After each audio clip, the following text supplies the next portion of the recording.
Our next session is going to ask an intriguing question.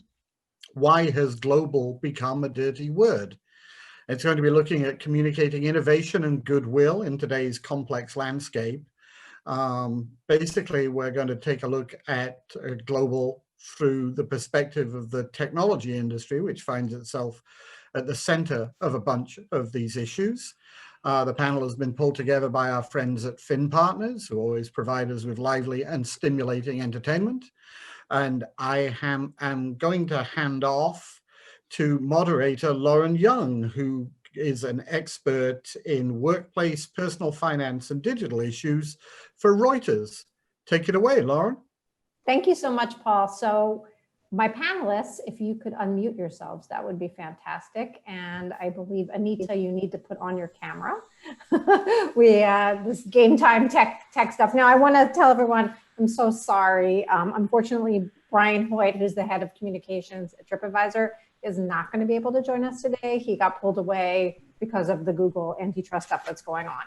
That said, I'm Lauren Young. I'm an editor at Reuters. We have 30 minutes to chat about this, so I'm just going to go straight to it. I'm going to let you, Marilee, introduce yourself. We're just going to go through the panelists super fast.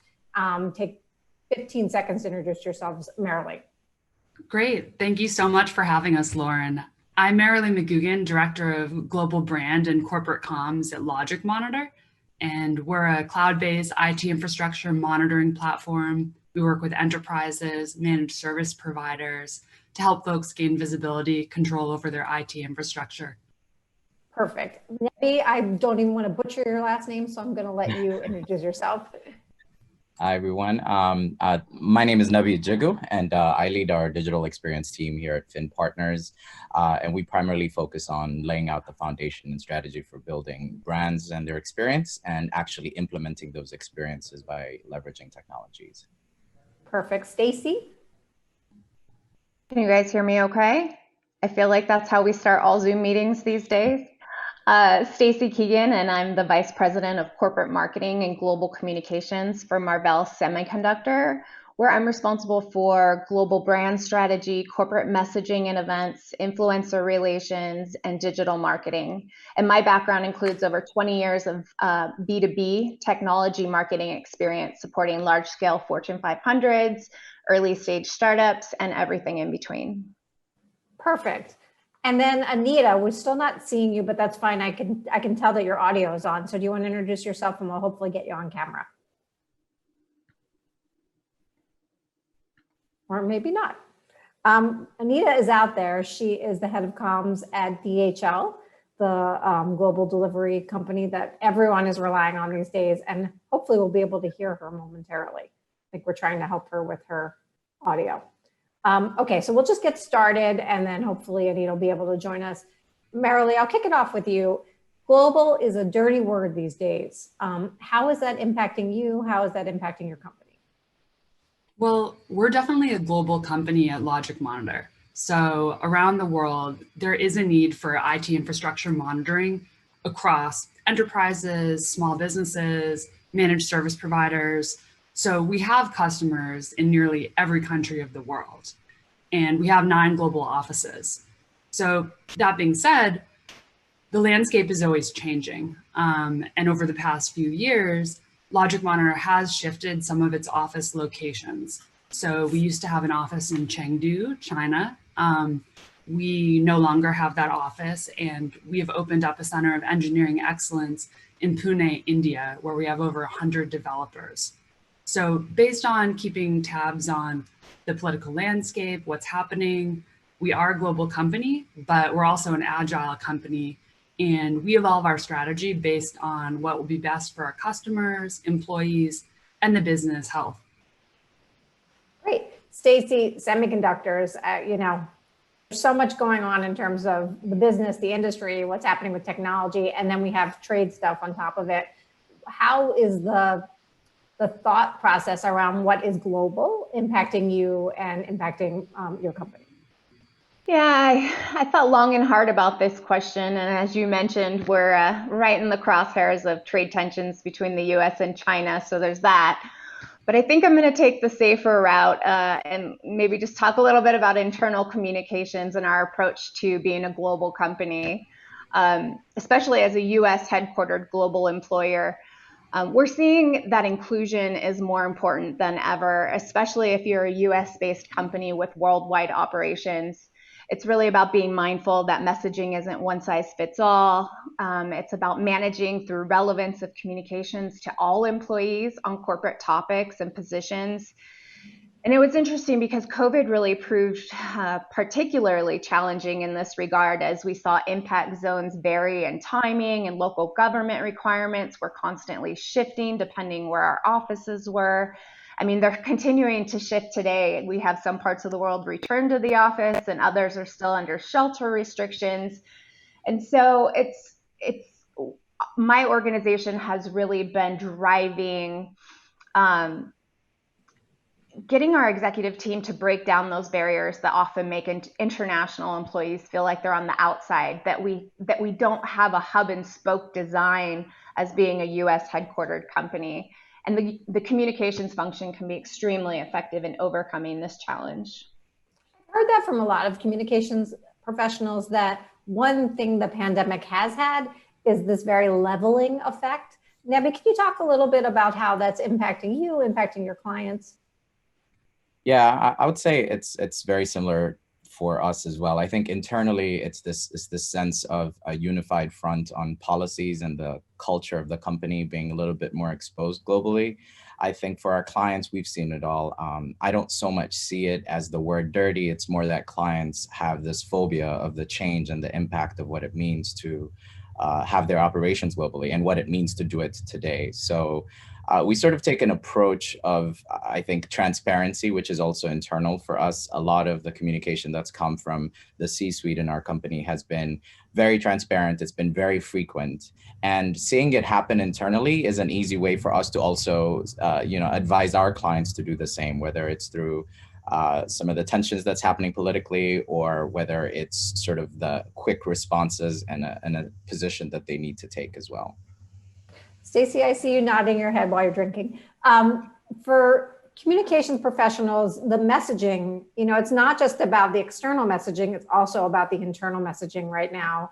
How has your role changed? Have you been influencing the way the C-suite is thinking about, talking to employees because we're all home, we're not at our desks in the office anymore? Yeah, if anything, it's become more important, both on the executive leadership side wanting to do more and the employees needing more.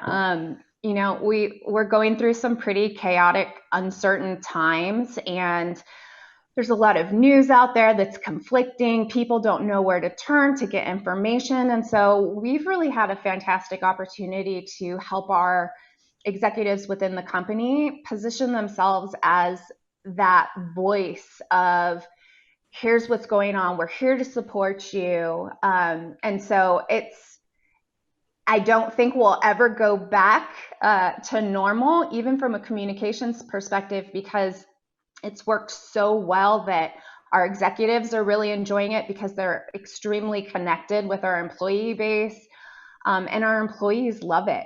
We're talking to them on a daily basis. Anita, I see you've joined us, but you are on mute right now. So you need to unmute your microphone, which is going to be on the lower left corner, most likely. Yay! Anita, is that okay? Hello. Yes. My apologies. I'm really sorry. It's 2020. Blame it. So Anita, thank you. So if you could just super quickly introduce yourself and your role at DHL, that would be fantastic. Absolutely. So I'm the head of Global Media Relations, CEO Communications, Thought Leadership, Communication Strategy, and also the regional head for the Americas. And I would describe myself as a global citizen, having lived and worked in New York, in Singapore, India, and now I live and work in Europe, in Bonn. Perfect. So Anita, I work for the most global company on earth. and you have upwards of 500,000 employees, I believe, correct? We have 550,000 employees. That's correct. Perfect. So for you, how has the ethos around global and it being a dirty word, how has it impacted DHL? How has it impacted your role? I can understand why people consider global to be a dirty word.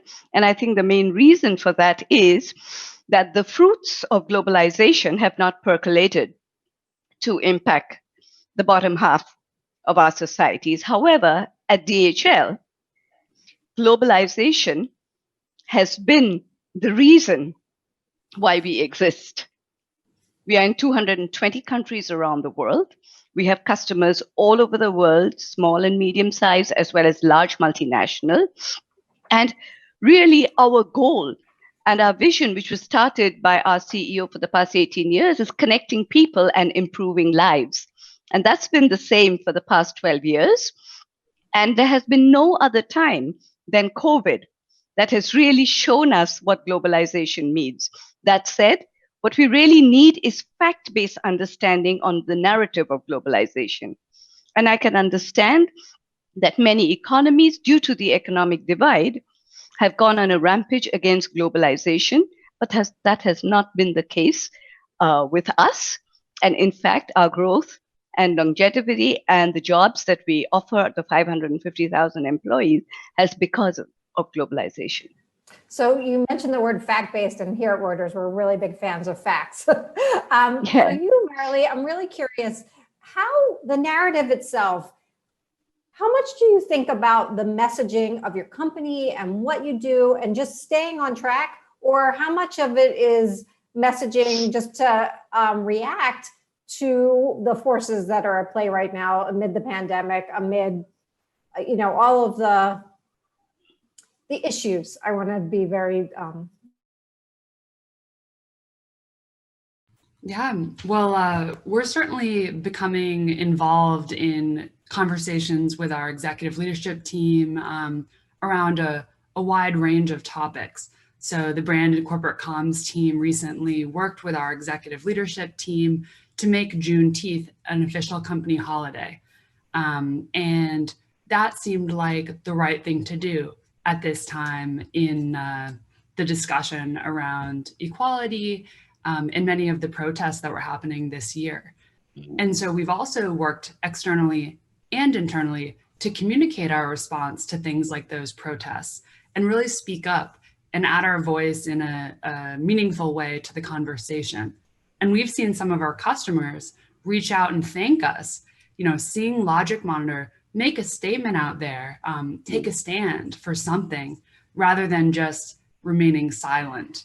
So certainly brand and comms has gotten involved in some areas where perhaps we wouldn't historically be involved.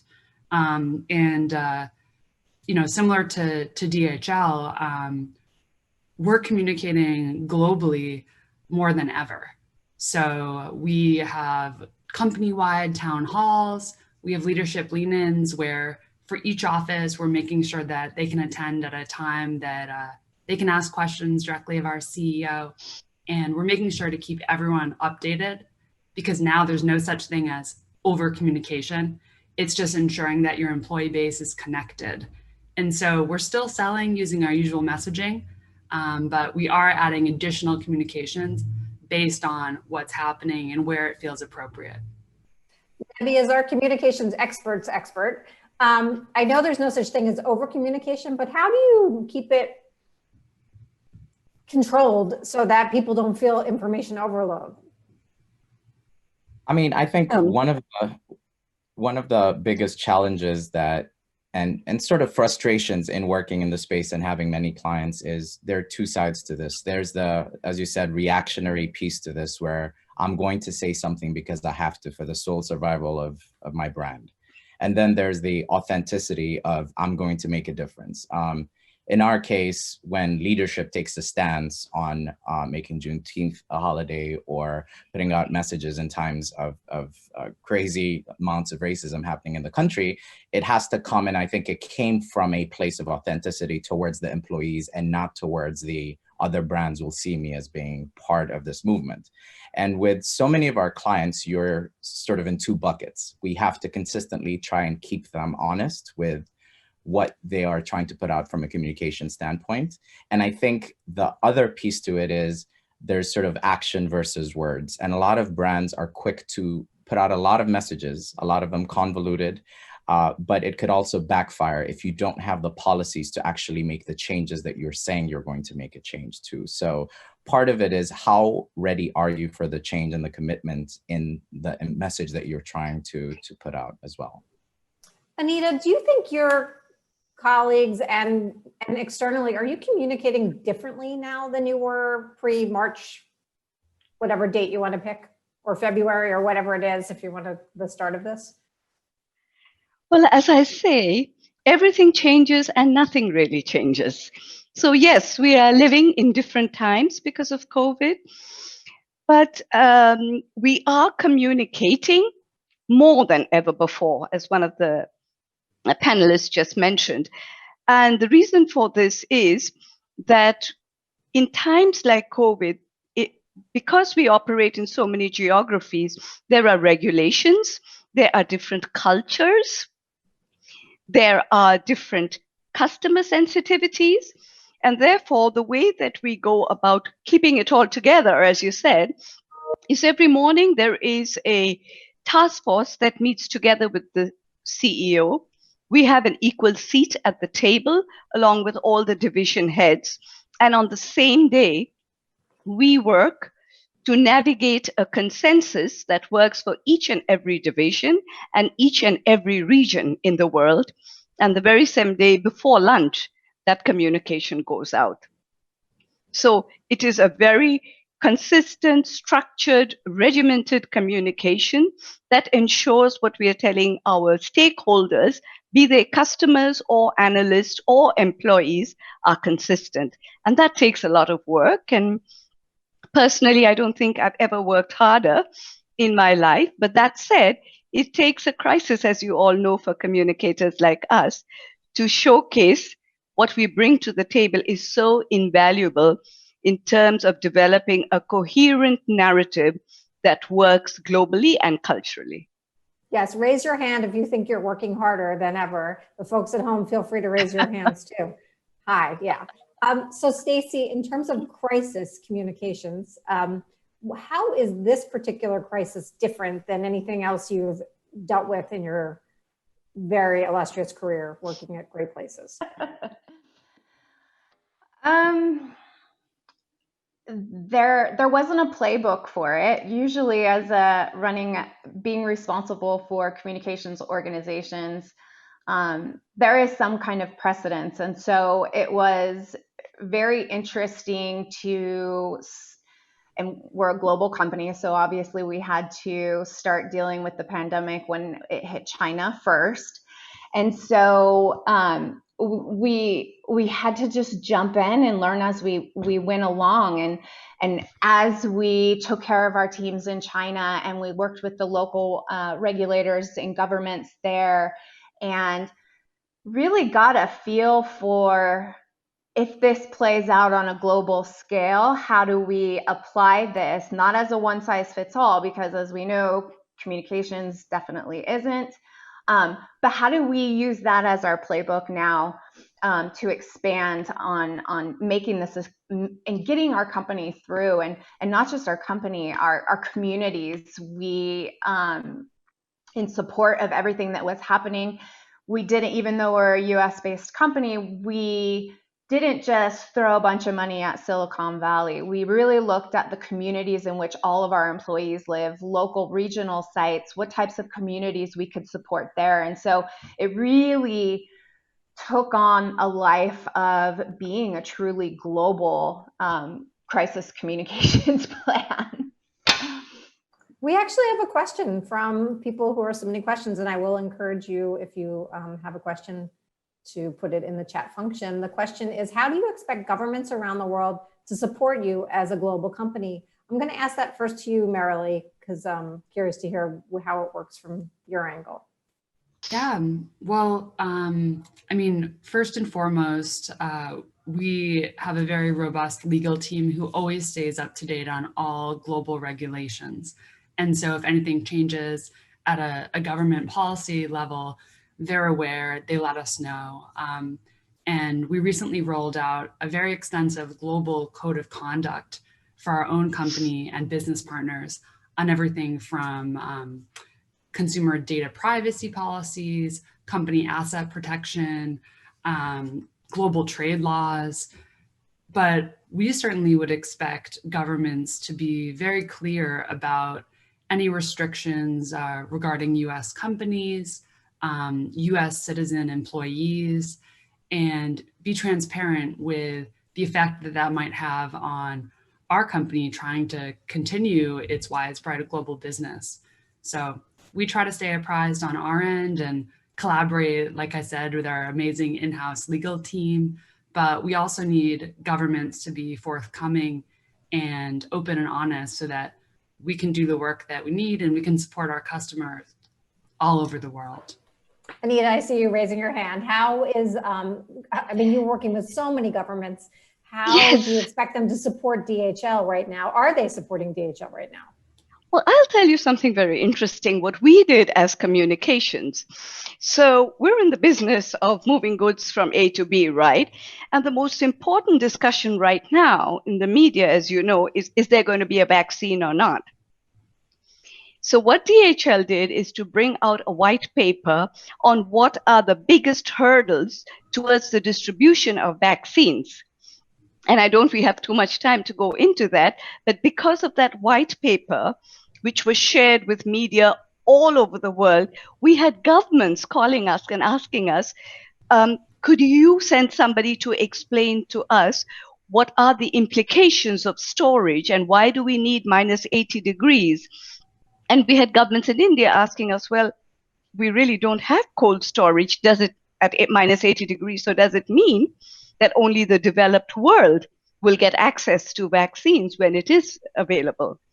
So that was a very subtle but influential way of getting governments to think through the details of distribution of the vaccines. So that's one way we work with governments. Are people expecting more thought leadership from the corporations as opposed to the consultancies and the think tanks? But is this a moment right now for companies to step up and really be leading with ideas? Actually, this has been a movement that has been going on for some time, because what consultancies give you is really an aggregation of data. They don't have sources of direct data like we do. Like if, for instance, a label is produced in Vietnam for a t-shirt, I know where I'm shipping it. So I can tell you where the finished good is going to be fabricated. And the next shipment will tell me which stores around the world are going to stock that particular, let's say, purple colored t-shirt. This kind of data is just not available to consultants because it's proprietary. Anita, just by you saying that, I just want to look in my jacket and see where it's from. Nebi, I'm curious for you, for where you're sitting, are you encouraging clients to provide more thought leadership, to provide more ideas, or is it just business as usual? No, well, actually we are sorry. Oh, go ahead, Neb. I thought it was for me. I thought the question was to me. Sorry. That's okay. It's Zoom. It's 2020. Anything goes. Yes. Go ahead, Nebi. From sort of the consultancy side of this, absolutely. I think more than ever. Part of it is because I think it's important for consumers to see the perspective of the brand in trying to solve a global problem, right? And ideally, you want to pick on topics that are relevant. What is the impact of what you're doing and how's it affecting the day-to-day? And if we can sort of identify the paths to a story like that, we encourage brands to continuously try to do that. The other piece to this is, you know, clients across different industries tend to talk about themselves or the industry in a very specific tone. And it's like idea of humanizing it. And in the sense of global, you know, that means that the simplicity in what you're trying to say is really important, right? And so I think being able to do that is important because at the end of the day, consumers still want to have some level of connection with the brand. And the connection is not in the products or services that you sell, but in the value of some of this knowledge that you could share with them. Got it. Stacey, I see you nodding your head. I'm curious what you think. Yeah, it's especially being in the semiconductor industry right now with everything that's happening in DC. we, as a communications organization, are just doing a ton on policy and corporate affairs and things that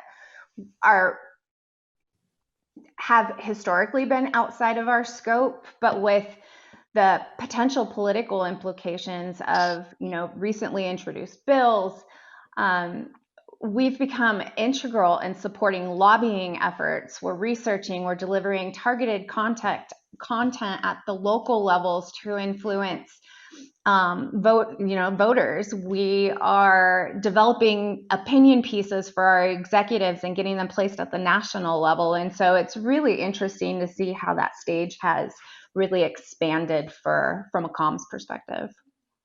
Marilee, is there somebody at your company that you are talking to now, in a way, you don't have to name them, that you weren't talking to pre-pandemic? I'm just curious, like, who you're leaning on heavily in these times that you weren't in the past. Yeah, I think that more than ever, we're just partnering with our CEO, Chief People Officer, and our General Counsel, because what we say matters. And if we put something out there that is not true to our values, we can alienate our customer base, we can get ourselves into trouble. So it's really a concerted effort to make sure that we all stay aligned, that everything we're putting out there is to help our customers, many of whom were impacted negatively by COVID, large airlines, hotel chains. So we're always communicating to really make sure the messages we're putting out there and the direction that we're going is what's going to be best for the company, for our customers, and our employee base. So we're talking more than ever. And I think of it as kind of a trifecta versus just deferring to our CEO. It's a real partnership now to make sure we're arriving at the right decision for everyone. Anita, do you think your role will be different on the other side of all of this? Do you think that people will look at communications differently when the pandemic is over? Well, in the case of DHL, I can say it was always a lighthouse function that reports directly to the chairman and CEO. And so I don't think anything will be different. We've always been that function that's navigating consensus, building awareness, coordinating with the 100 doctors that we have. Because if it's not COVID, then the next issue is Brexit, which is really important for Europe, as you know. And we don't have a trade deal right now. So you can understand the impact of that as well. So we are constantly living with one or the other issue around the globe. So I don't see any difference once COVID is over. We have a question. Given the heightened conversation around globalization, what are some of the communications opportunities that exist to bring more facts to the table? Stacey, what do you think? What opportunities do you have right now? I think it's just now that many people have had a seat at the table, but I'm seeing amongst our peers in the industry, you really do have that seat at the table now. You have the ear of the CEO, the rest of the executive leadership team, and they're leaning on us to help them navigate everything from topics from Black Lives Matter to, what's happening in Washington, D.C. And so it's just really positioning ourselves as being that strategic counsel for them. Nebby, anything you want to add? And my dog is literally sitting here next to me trying to jump on my lap. So yeah, I think plenty of opportunity that has already come out of this. I think from a resourcing function, the standard sort of operating procedures have changed, right? We no longer are confined to geographic regions. So that means diversity in the work pool. I think most companies now are focused on diversity and inclusion efforts, which has never surfaced as much as it has today. So that's, I think, a permanent piece. And I think more importantly, the idea of transformation has become embedded in a lot of our clients. So the opportunities to listen and see what it means to change and adapt, more companies and more CEOs are open to that. All right, Paul is here and the dog is now on my lap. Paul? I was just going to let you know, Lauren, for future reference, that we are a dog-friendly company and a dog-friendly conference. Don't be surprised if at some point over the next couple of days you see a Frenchie on my lap. So, the English bulldog is a bit much, but the Frenchie can jump up. Thank you very much indeed for that, Lauren, for leading a lively discussion. That was short and sweet and very interesting. And I wish we had a little longer time, frankly, to discuss the whole issue.